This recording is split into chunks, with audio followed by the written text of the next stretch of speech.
السلام علیکم ورحمۃ اللہ وبرکاتہ۔ میں حضرت مولانا متکلم اسلام حضرت مولانا محمد الیاس گگن صاحب دامت برکاتہ، میں آپ کا دوست کلاس فیلو گلگت والا محمد سیف الدین خطیب مرکزی جامع مسجد ابوبکر جیل عنوان اسلام آباد عرض کر رہا ہوں۔ آپ کا ایک مرید اور بہت ہی زیادہ معتقد ہے، ہمارا بھی بڑا پیارا بچہ عزیز معتقد علماء حق کا خادم قاری محمد الیاس مینگل اکثر آپ کا تذکرہ کرتا رہتا ہے۔ میرا دل خوش ہوتا ہے کیونکہ میں ان کو کہتا ہوں کہ یہ میرا دوست ہے، بہت قریبی جگری دوست ہے۔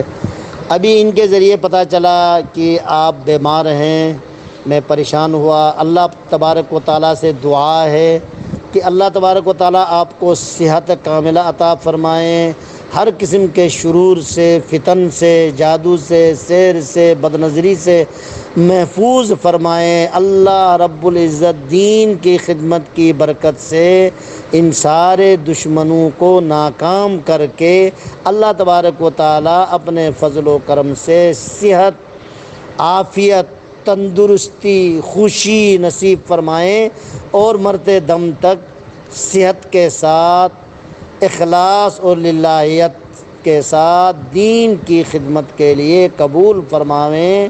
ہم آپ کے لیے مسلسل دعا کر رہے ہیں، آپ بھی میرے لیے دعا فرمائیں، اور مجھے اللہ رب العزت کی ذات سے یقین ہے کہ بہت جلد آپ کو اللہ تعالیٰ صحت عطا فرمائے گا۔ والسلام علیکم ورحمۃ اللہ وبرکاتہ۔ آپ کا دوست کلاس فیلو محمد سیف الدین خادم العلماء والطلباء۔